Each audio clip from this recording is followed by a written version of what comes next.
how to read it, how to read that document, how to understand it, what they will do what they need to do if they're going to change their major or add a minor. So the next 3 weeks in those classes are going to be very important as we walk them through the process. But the first thing is understanding that document. I call it their roadmap of graduating on time. So I want them to understand it as a freshman.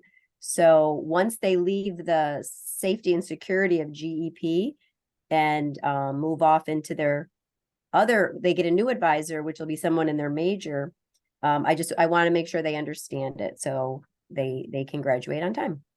Definitely. Mm-hmm. And that degree audit, let me pull one up so that we can show our friends here today. Mm-hmm. That degree audit really is so useful for the student's entire time here at Brockport. Mm-hmm. Even if they decide to change their major, take time mm-hmm. off, whatever the case may be, it lays everything out very nicely. So I'm going to share my screen so that we can look at a degree audit together. All right, and here we have my friend Bella. She is a student here at SUNY Brockport. She is in her junior year.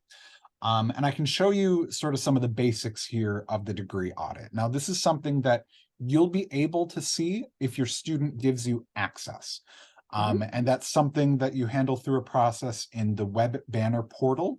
It has a different title in the portal. I can never remember what it is, but it has to do with the FERPA authorization. So that allows you to see student data such as the degree audit. So here we can see that this student is a junior. You can see their majors and minors. You can see that they're in good academic standing.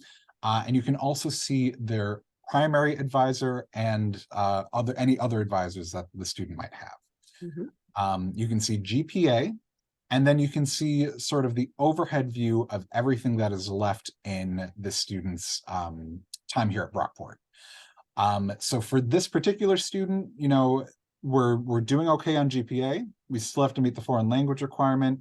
We've got some gen eds that are in progress. That's what that blue half bubble means, as well as Brockport additional gen eds.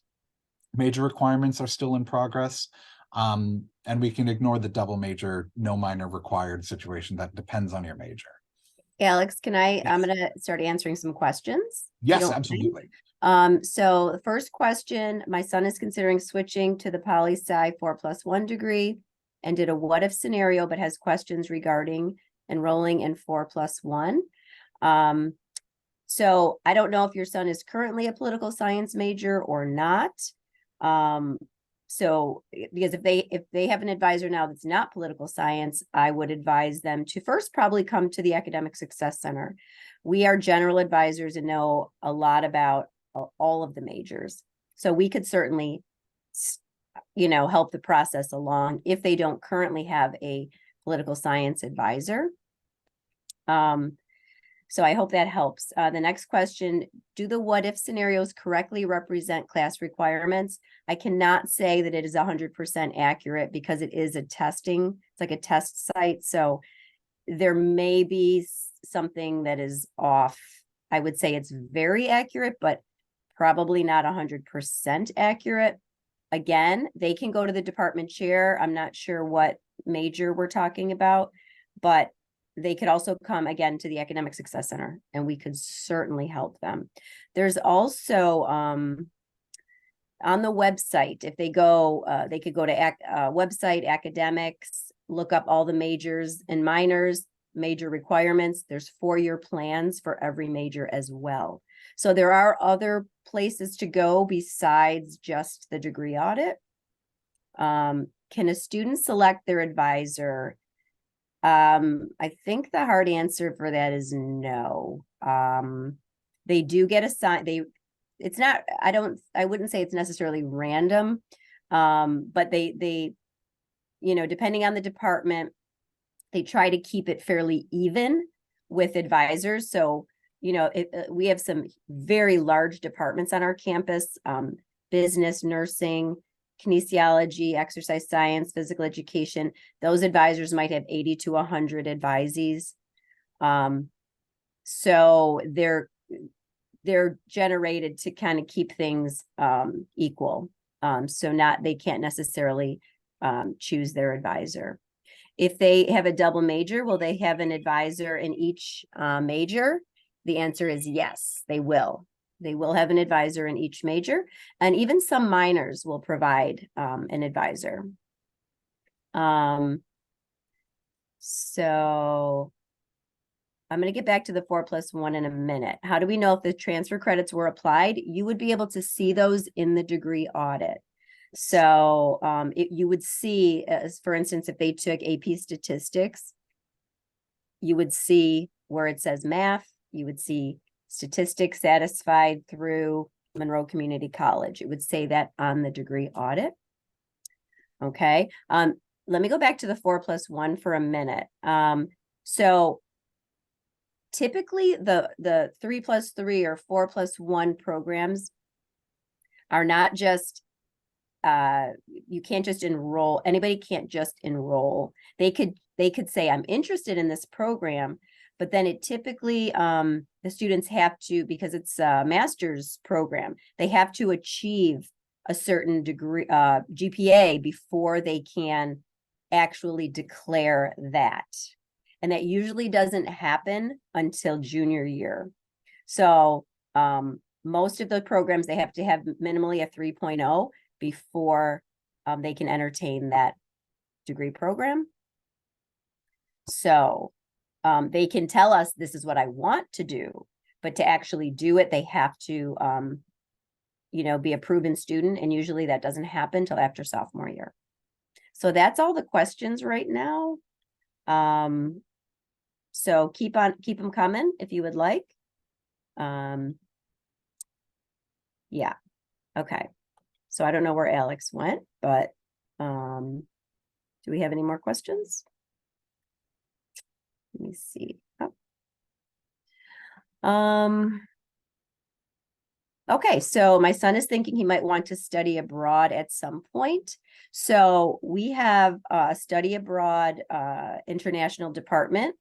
They're located in Daly Hall, which is, we're in the Academic Success Center in the Brown Building, and they are right next to us. So they're right among all the dormitories. They do come in and do presentations in most of the academic planning seminar classes. But he can go and speak with them at any time about the study abroads. And there are several. There are semester long, there are summers, there are winter, there are a couple week programs. So we have a vast amount. I believe you have to have a 2.5 and not before sophomore year for the study abroad. Is the GPA requirement in that specific field or overall? It is overall. So how is it communicated to freshmen when they can register for spring? So today in my class, I teach a GEP 100 and a 125. We started and I handed them a schedule. And on the top of the audit, it lets them know if they're a freshman or a sophomore, because we do have many first-year students that are sophomores based on credits. If they are a sophomore, they can register on November 21st. If they are a true freshman, they register on November 29th. So again, they will learn that in their GEP class. And we do have a select group of students that get priority registration. So honors, if they're in the honors college, they register early. If they are a winter or spring athlete, they register early. If they have veteran status, military veteran status, they can register early.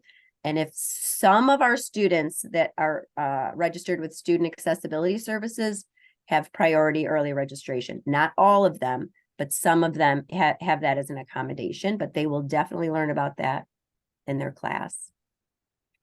Do the students have to seek out their advisor? No, the advisor and or the department reaches out to the student to let them, well, again, if they're a freshman in our GEP classes, they will register with us, or we will go over their schedule with them, give them their advisement key, and then the student will register.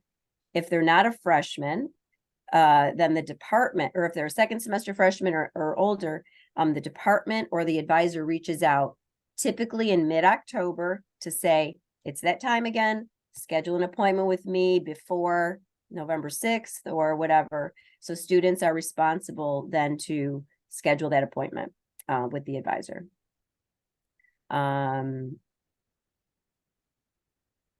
For the question about the Excelsior program covering study abroad, that's not an answer that I have. Really, you want to check when it comes to the financials directly with financial aid and student accounts.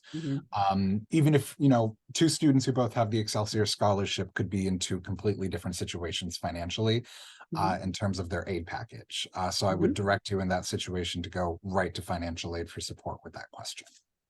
Yeah, also the study abroad program, because, and they do, so a lot, they when they hear them talking to students, they always say, don't shy away because you think it's too expensive. They have several scholarship programs for study abroad. And they said they can usually, it's the cost of attendance of college for a semester. So it's not necessarily going to be a lot more. So it's always worth just talking to them and financial aid to find out. Winter classes. So winter classes, it's a 4-week semester over winter break. Students can begin registering on October 30th for winter classes. So on our website, I don't know, Alex might want to bring it up, quick link. Sure. So if you go to the website and then quick links and then the course schedule, you will have to do the drop down for winter right there. And then you can look for classes based on subject, or you could just look at all the classes if you want to. They are all online in the winter. It's only a 4-week session. So they're only maximally allowed to take 2 classes during the winter. So they can go in on their own and register October 30th. They don't need an advisement key. They don't need anything. I would tell your student, if they are looking to take a course and they're new, if they're like a freshman, have them come to us because they're not really sure how to register yet, but they have the capability to go in and actually add themselves to a class. A lot like American Sign Language is one of our most popular classes. And we always tell freshmen they're not going to get it typically until they're juniors. So winter's a great time to take it because they get it. They can get it because it doesn't in the winter, it doesn't go seniors first, then juniors. It's October 30th is a free for all. They can start registering for classes. Okay. If an honors and finance major, who is the advisor? Honors or financial? So in their first semester, it will be their honors advisor. After the first semester, they will have a finance and an honors advisor. But right now, because of if they're a freshman, their GEP class, they have an honors GEP class, that's who their advisor is.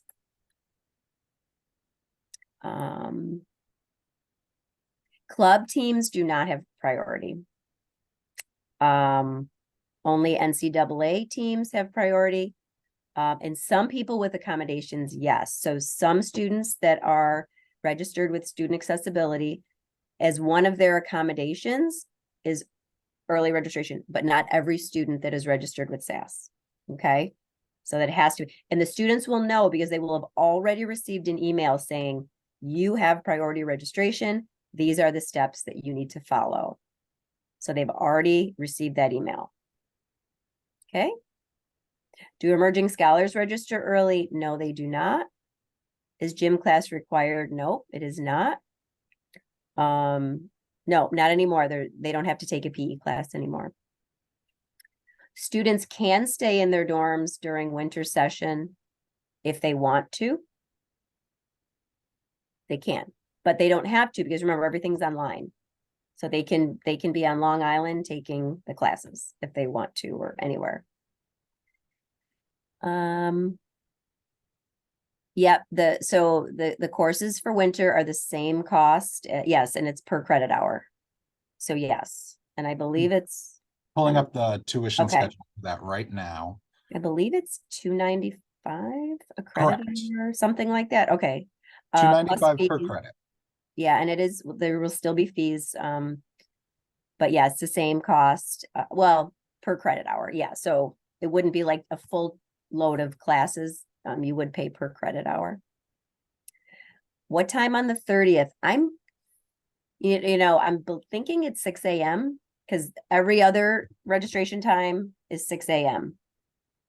So do you know, Alex? I'm almost positive it's 6 a.m. on the It is, 30th. yeah, yeah, yeah. That's when, they open up tech support at that hour, Mhm. for those students who end up having difficulties. So 6 a.m. is the start time for registration. Alex, do you know if there's a dorm fee for winter break? I don't know Um, I don't believe there is. that. Okay. You do have to let your RD know that it is Mhm. your intent to stay in the dorm over winter break. Mhm. I don't think there are additional fees. The downside is there aren't any services either. Mhm. So there is no food being served in the dining halls during winter break. Mhm. If your student can, manage that situation, can cook for themselves using, the kitchens in the dorms, that's perfect. That works. But the services on campus are pretty much non-existent until offices reopen. Mhm. 2 years of a language, in most cases, no. In most cases, it's 1 semester of a language. Uh, if you're an education major, you do need 2 semesters of a language. And if you are going for a Bachelor of Arts, Yes. you need 2 semesters. The majority of students do go for a Bachelor of Science, but international studies majors can only be Bachelor of Art. That would be 2 semesters of a language. Childhood education is 2 semesters, and I believe adolescent education, not phys ed though. Phys ed is just 1. 11/21 is sophomore registration at 6 a.m. 6 a.m. is pretty much the universal. Mhm. Again, that's when the IT support comes in Mhm. for our students in case they're having trouble. Poli-sci is could be either. Most students opt for the BS, Bachelor of Science. Until very recently, a Bachelor of Art needed 4 semesters of a language, but they did change that and they knocked it down to 2 very recently. What is the difference between, so honestly, the only difference in requirements is the foreign language requirement. That's the only difference. I know if you are in an art type of major, if you're a dance major, a theater major, but did I say dance? Dance, art, Yeah. theater, they prefer that you would be a Bachelor of Art or Bachelor of Fine Art, because you can actually be an art major and get a Bachelor of Science. The only major that you have to choose the art is international studies. You could be a dance major and be going for a Bachelor of Science. I know it doesn't seem like it makes sense, but yes. So the only difference, but if you're in an art field, they do prefer, Alex, you are in more of an artsy kind of field, right? Yeah. So Yeah. maybe you can talk to that a little bit more. Absolutely. Yeah. So in terms of, I would say, the majority of students, the difference between a Bachelor of Science and a Bachelor of Arts isn't really going to make any impact on their lives going forward. As Pam mentioned, with some of the education majors and with international studies, there's that added emphasis on language. Mhm. And that is the key difference there. With the Mhm. Bachelor of Fine Arts, you can almost think of it sort of as a professional, a badge of accomplishment. Mhm. So with the BFA, what you're saying is I've taken this really intense course of study, really honed in on my area of interest. So say as a dancer, you're Mhm. saying this has been my focus as a student. This is what I'm going forward with. In some cases, a Bachelor of Fine Arts is all a student in those fields sort of needs educationally. In other instances, they might go on for an MFA if needed, but oftentimes the MFA is the conclusive degree for students in those fields. They typically don't need to go for further education beyond that. Okay, if my student wants to declare a minor in physics and has a pre-calc prerequisite to take first, yep. So if it is offered during winter, absolutely, they can take it. And yeah, so we would probably have to help her register for physics because she doesn't have the prereq done yet. And then she could be registered for the course pending successful completion of pre-calc during the winter. So yeah, so is it offered? No, unfortunately, It's not. Okay, so Yeah. Alex, it's not offered here. You might be able to find it somewhere else though. That's the other thing. You can take it at potentially a community college and then just transfer it over. But we are not offering it over our winter break. We love our community colleges. Mhm. We love seeing transfer credit come in. It means students are being really wise with their Mhm. time and their Mhm. investment. Mhm. So if you can find an institution, either across the state or locally, that's offering the pre-calc prerequisite, you can look on the Brockport website to see how that course transfers into the university. Again, if it's a SUNY community college, we're definitely going to take the credit. It's whether or not it's going to transfer in for that specific class. Mhm. So you want to double check, give us a call before you put the check in. Yeah, we always tell students, make sure they check with us to make sure it's going to transfer exactly as they hope that it will. American Sign Language is a 3-credit class. The application process for the 4+1, honestly, I would have to look into it. Yes, because like I said before, typically the students would, as a freshman, not apply for it. They would let once they get their major advisor tell them this is what I'm interested in, because there may be some steering of classes. And then when they're a junior and they have the appropriate GPA, usually there's an application within the major that they have to complete that everything gets checked off. Do they have all the coursework done? Do they have the GPA?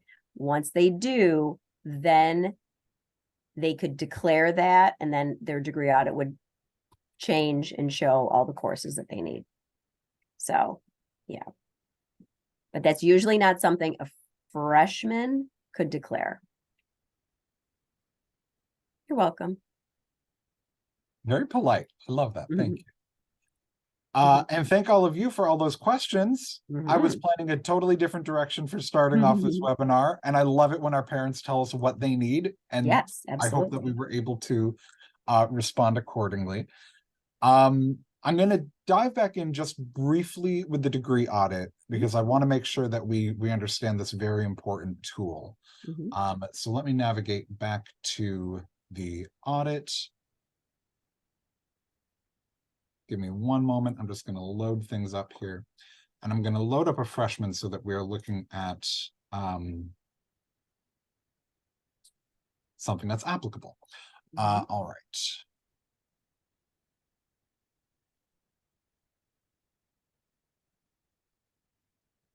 There we go. All right, so as we can see here, we've got a freshman computer science student with a concentration in software development.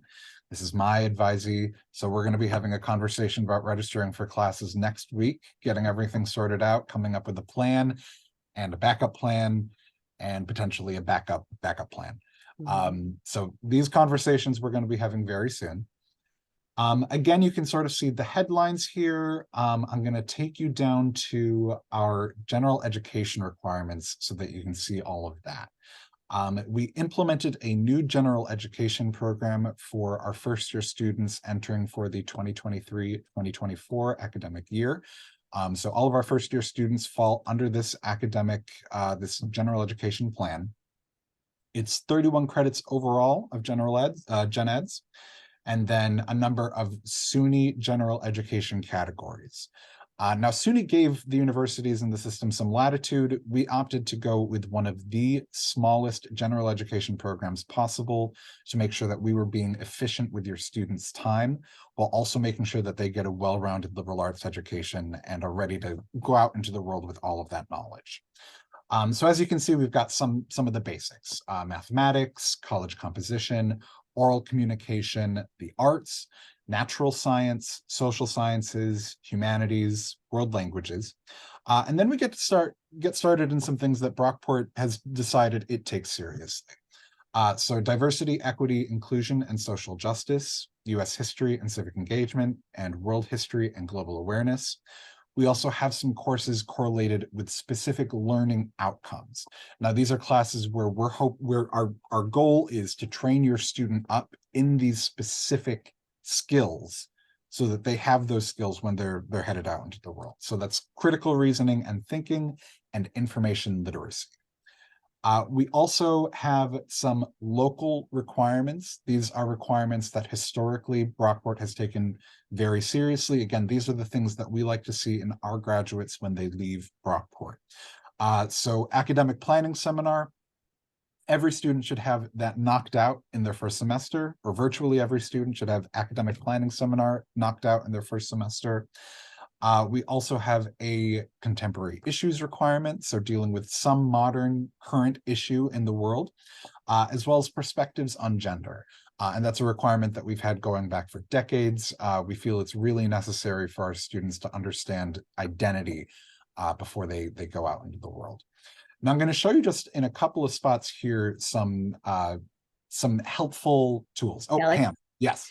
Someone's asking, how do you identify the attributes within the search? So you can show them that the live links Yes. next to those courses. That's one way. And so that's every course that's on the books that would satisfy that requirement. There is another way. So you can click on the live link right next to the, like, if it's a social science attribute, you can click on that S, all the courses available will pop up. Yep. Like the first course there, since it has a location and you know that it's being offered in the spring. Some of the courses listed, if they don't have that information, can you go down, Alex? That they're not being offered. So there will be some that, like, you can see are not offered. But if they have a day and a time and a location, it means that they're being offered. That's one way. And then the other way is to go to the course, get back to the course schedule. I just want to point out, for clarity's sake, where you see to be announced under meeting times, 9 times out of 10, I'd say 9.9 times out of 10, that means that it's an online asynchronous class. So we're not actually waiting for a meeting time. It's just that the class is online. So you'll see that for every winter 2024 class, the meeting time is to be announced. It just means that it's online asynchronous. Now, if we go to the Brockport homepage and quick links and back to course schedule, I'm going to pull up, should I do spring or winter, Pam? What do you think? Spring. Spring. Going to pull up the spring, and then you can scroll down here to general education requirement. And that's another way of filtering out the different attributes. It's the same classes as what you would see here in the degree audit, but it's all going to be specific to the semester. So social sciences, very straightforward. I'm going to click down until I see social sciences, click, and hitting search is going to pull up every class at the university in the spring 2024 semester that's going to satisfy that requirement.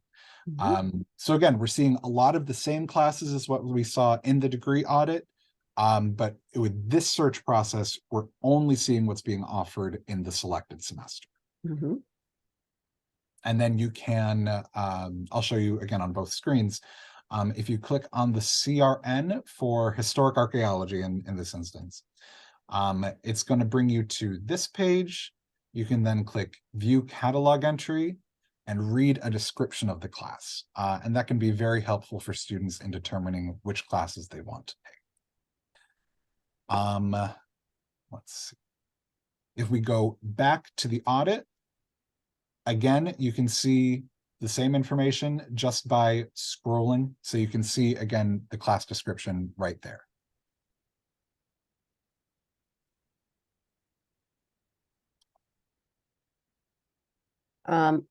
Alex, Yes, can I answer a question here?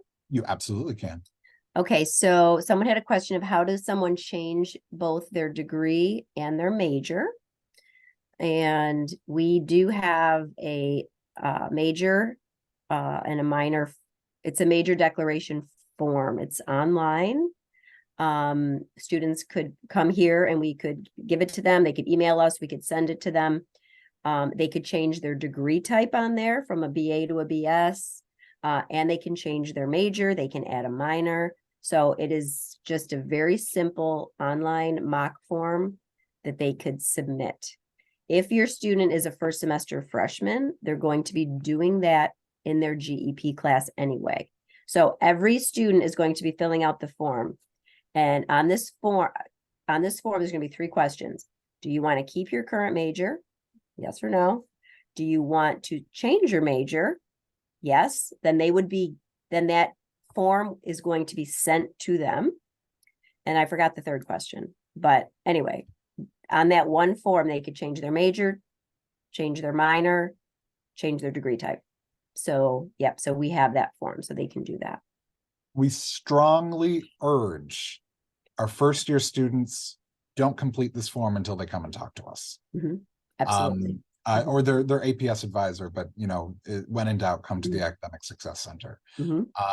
We want to make sure that they're having a really, concerted conversation with themselves, with friends, with parents, to make sure that they're considering all elements of the decision. Early on, it could be fairly low impact. Changing your major could be, just fine. We also want to make sure that, we're pursuing good interests, of course, but also not extending our time in college longer than is necessary. There's costs associated with that. So we like to be, very sure that we're having the full conversation. So this form exists. They can access that by going to the Academic Success Center website, advisement and engagement, and then forms. But we really strongly encourage those students to come and chat with us first. There's another question. Is there a portal where students rank their professors other than rate my professor? You want to answer that? I was going to say, well, at the end of each semester, the students do receive a form, an evaluation feedback form that they can rate it. I mean, they are evaluating their professor, so they can definitely put down any concerns on that form. Other than that, Alex, is there anything that you know of? The other sort of official option, if you want to express concerns or gratitude and thanks about a given professor, is going to the department chair. It's definitely useful for our department chairs to be aware of, teaching style or, difficulties with language barriers. Absolutely.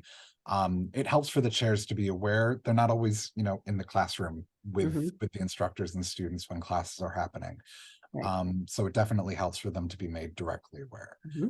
I will say, I don't know about you, Pam, I will say, I'm very grateful that Rate My Professor exists. And I would never encourage anyone to go and look at it, but I'm glad that it exists. Wink, wink, wink. This is your students' time in college. We want to make sure that they're having a fantastic time, and getting a great education. It's perfectly all right to make the most of all of the information at their fingertips. Take advantage of that when you're looking into future classes. In terms of expressing an opinion, what Pam mentioned, that end of semester survey, that really is the best option. And that data is taken very seriously. We don't just collect it and forget it. We review that and we make good use of that data. Does the degree declaration require an advisor signature? No, it does not. This webinar is being recorded and it's hosted at the Academic Success Center's YouTube page. There is a playlist of the parent and family webinars. So you can see previous webinars as well as this one for future reference. You can also always give us a call if you have questions. We are more than happy to pick up the phone and chat with you. But yes, that webinar is hosted at the Academic Success Center website. If you're receiving our weekly parent newsletter, then you're going to get that link sent to you in your next newsletter. You will have that. Where is the feedback found? Are we referring to the professor feedback? So the one that the students fill out is not privy to public. No, it's more for the university to look at how their professors are doing, but that one is not available to students, unfortunately. So, and the reason being is that it's also, it's a human resources document. So this evaluation gets taken into account for things like tenure and promotion, for salary increases, all sorts of different considerations relating to the instructor's employment. So that data is not made public, but it does have outcomes in terms of, future decisions about the instructor's, employment prospects or promotion and so forth. Once students have been here too, they talk to each other. Yeah. That's how they find out a great deal about professors, just from talking to older students, people in their dorm, their RA. They learn a lot about professors, and sometimes they don't have a choice. Yeah. We've had students say, I want to drop this class because I went on Rate My Professor and I saw, and that's the only person that teaches the class ever. And it's their major. They have to take it. Unless, and at that point, yeah, go ahead. I was saying, unless it's something that they transfer in, but other than that, they don't have an option. And at that point, it becomes a conversation about overcoming adversity. There are definitely times in our professional careers where probably would have been happier doing a job with someone else, to use an analog there. But you have to work through it, and you have to figure out how to use your existing skills and build on other skills to make sure that you are still thriving and getting through the experience. And we have tons of resources on campus to help support students who are in that scenario where, okay, the instructor isn't necessarily a fit, but they're the only one who teaches this required class. Again, they can come and talk to us. We have lots of tips about how to navigate that. I just this morning I spoke with a student who is struggling in a class, the only instructor for that class. We have a tutor available though, and so they're able to get a lot of support from their tutor going forward with making sure that they're successful. And sometimes, a student, I always say, I want you to go judge for yourself. Like if they're just basing it off of Rate My Professor, if they read enough, because usually the people that go on there are not the happy people. But usually you will find people who are fine. And I see it all the time. If there's a professor that we hear a lot about, students in the class, I will always ask them, how are you doing in that class? And they'll be like, oh, I love that professor. And I'm like, oh, cool. So there's usually two sides to every, coin. And so, so I always say, I want you to rate it and judge for yourself before you just assume that things are going to be bad. So, yeah. Okay. I think that's all the questions. I think we got through. Okay. All right. I'm just going to quickly round out the degree audit so that we're all on the same page with that. The very basic thing to know with the degree audit is if there's a green bubble, which we won't see in the student's audit, but it's down here in the legend. If it's a green bubble, it means they've completed a requirement. Woohoo, we did it, done and dusted. If it's a blue bubble, it means that it's in progress. It's a class that they're currently taking. If it is a red bubble, it means incomplete. This is a requirement they still have left to take. So as you can see, for this first year student, we have lots of red bubbles. And that can be anxiety inducing, but it just means that they're at the beginning of a grand journey with plenty of steps left to take before they reach the end. And And they can, again, use this for navigating their major, navigating their gen eds, navigating minors, whatever the case may be. I think, Alex, can I say a couple things? And you of could course, be, okay, so we, in the major, we always, or in, on this degree audit, we always look at the bubbles. But what we don't do is read the print. It's super important that you read the print. So can you take them up to the top? Yeah. Okay, so this is, to me, the most important part of the audit is where it says right here, a minimum of 120 credits are required. So everyone to earn a bachelor's degree has to complete 120 credits. We have majors that are 90 credits and we have majors that are 30 credits. You still have to complete 120. So if you're a sociology major that is 30 credits, you're going to probably have to double major, get a few minors, do something to get to that 120. If you're an education major or a nursing major or a business major, you're probably not going to have time because there's so many credits in your major.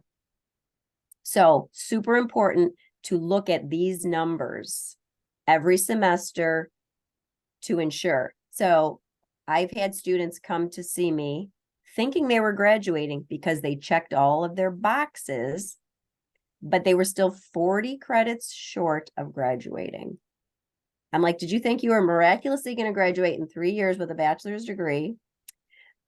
No, without doing anything, something spectacular. No, you have, so somebody missed the boat. So that this is why in our GEP classes, we empower the students to learn this document. Because somewhere along the line, somebody missed that, or this, I don't know what happened, but they thought they were graduating. And it's like, no, you still have 40 more credits. Yikes. So we want to make sure they understand that. So make sure they read the fine print. And then can you scroll down to the major? of course. So the major requirements has some writing too. So how many credits? 48 credits required here. GPA of 2.0 is required in the major. Some majors have a GPA requirement of a 2.75. Some have a GPA requirement of a 2.5.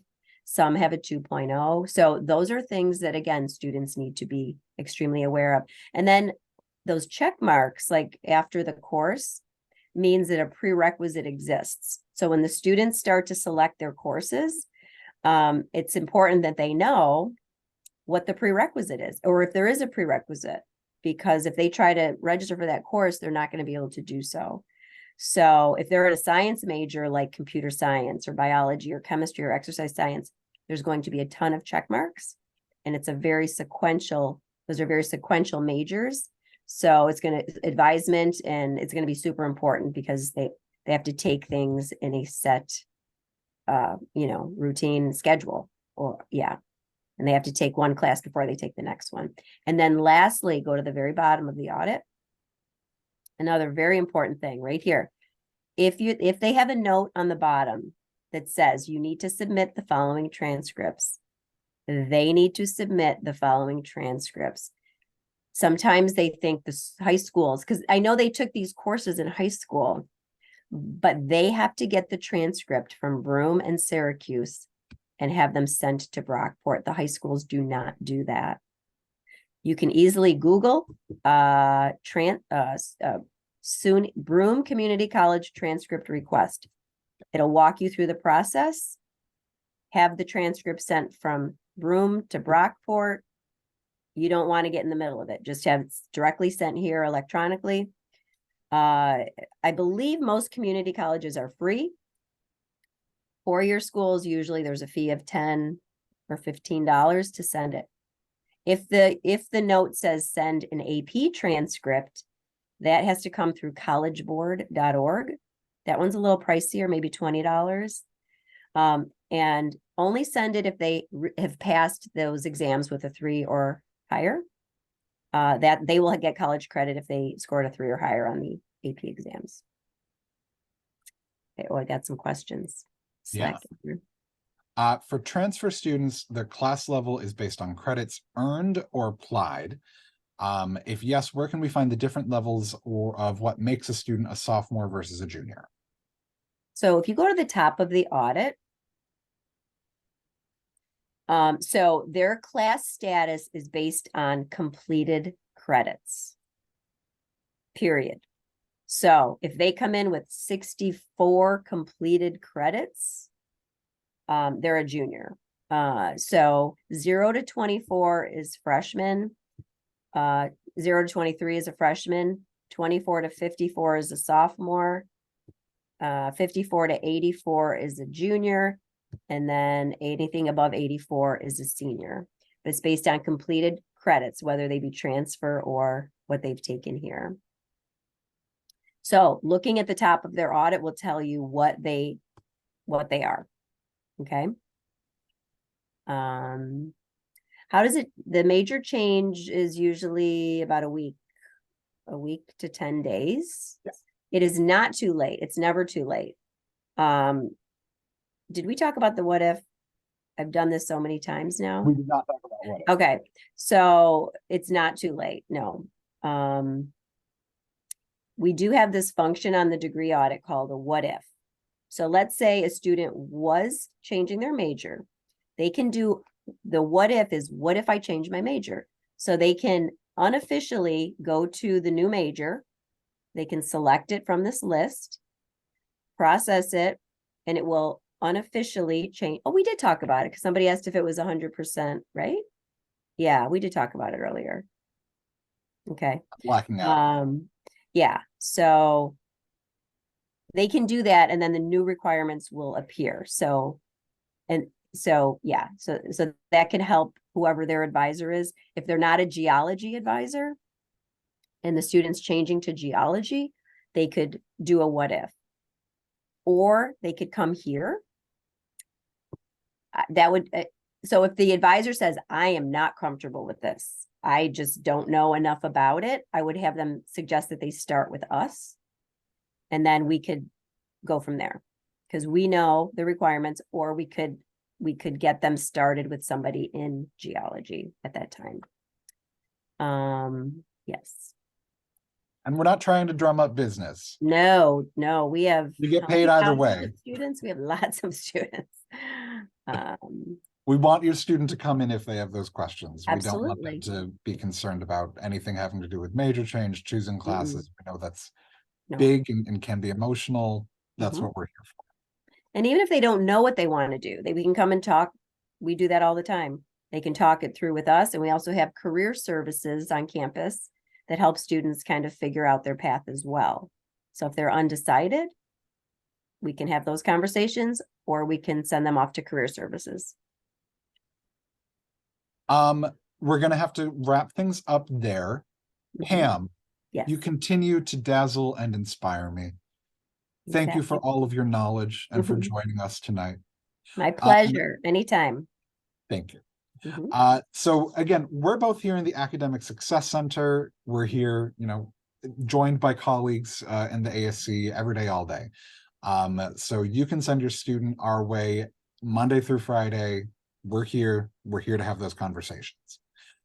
You yourselves can also give us a call if you just go to the Brockport website and search for Academic Success Center. You can pull up our contact information. I will throw into the chat right now just for the sake of ease, except there is no chat because this is a webinar, so scratch that. Our phone number is 395-5404. Yes, Pam. Okay, I have to say something. Because Suzanne said, thank you for the great information. My son has received so much great information from his GEP class. Do you know who your son's GEP instructor is, I wonder? And are you from Hamburg? Because I think I know you. Or no, you know my cousin Tammy Ross. Oh my God. I love those connections. That is so important. I love that. Well, while Suzanne, chooses whether or not to respond there, our phone number here at the ASC is 585-395-2711. Again, that's 585-395-2711. And it turns out, yes, to all of that, Pam. I don't know if you saw the chat. Yay. The connection is real. You can also email us at asc@brockport.edu, and we'll get connected. Like I said, this recording will be accessible via the ASC YouTube page, and you'll get that link if you're subscribed to our weekly parent newsletter. Otherwise, have a wonderful evening. Thank you for joining us. We love our engaged parents. It makes our lives much easier. And happy registration. Bye-bye. Thanks for Bye, coming. everyone.